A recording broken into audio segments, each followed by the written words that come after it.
fa efa fanomanatsaina ny vahoaka malagasy ny fampiakarana ny vidin'ny solika fandrehitra sy ny gazoaly io androany io ho ny lehibe ny mpanohitra ao amin'ny anteny miram-pirenena cité ny randriana solonyaiko androany efa manalatsy kelikely ny fanampiana arabola na subvention omenandreo kompania solika izay isan'ny fepetra napetraky ny tairim-bola iraisam-pirenena mantsy ny fitondram-panjakana napiakatra ny solika fandrehitra sy ny gazoaly hoy cité ny randriana solonyaiko mbola mijanona ho sary mihetsika na sinema ihany nefa izao fanapahan-kevitra izao satria tsy mampietsy bolondohan'ny FMI akory rehefa mbola tsy tena ny vidin'ny barila iraisam-pirenena no miatra miampy ny fampitsarana tanteraka ny fanomezana ny subvention ho an'ireo kompania solika ireo hoy cité ny randriana solonyaiko mendrika zavatra tsy masy anjaraka tondray. Ny solika fandrehitra sy ny gazoaly izay tena ampiasain'ny ankamaroan'ny vahoaka malagasy sahirana sy ny any ambanivohitra no tena nasondrotra ny vidiny tamin'ity fanitsiana ny vidy solika androany ity ho lehibe ny mpanohitra ao amin'ny anteny miram-pirenena cité ny randriana solonyaiko androany.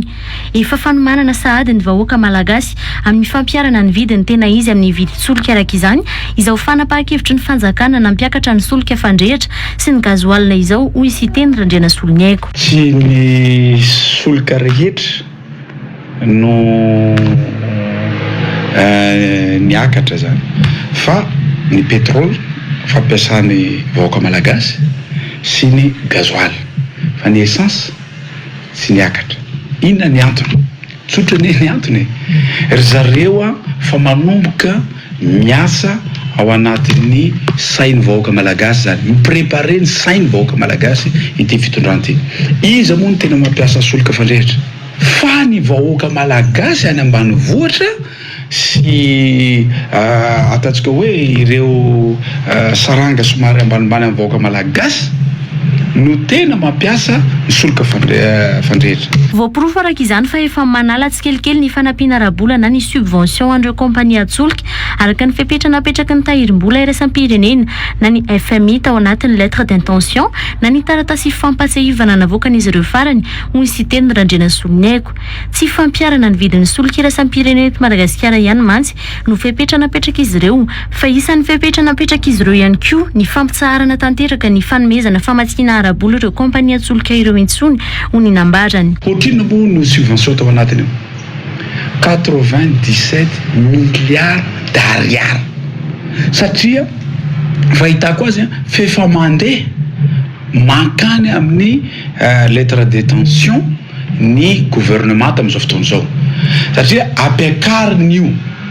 satria aza adinona fa tsy hoe ajustement automatique pompiany no hatao fa tsy mahazo manao subvention intsony ny fanjakana amin'ny pétrolier. Ny solika fandrehatra fa te hiala amin'ny 97 milliards d'ariary io zany zareo zay ampiakarana zareo anio. Tsy ampietsy bolondony tahirim-bola iraisam-pirenena araka izany io fanitsina ny vidin'ny solika androany io hoy ity lehibe ny mpanohitra ao amin'ny anteny miram-pirenena ity. Sary mihetsika fotsiny toy ny fampidinana ny vidin'ny solika farany teo ihany no ataon'ny fanjakana amin'izao io raha ny nambarany. Sinema ny gouvernementa sy sinema ningay engineer Rajoelina io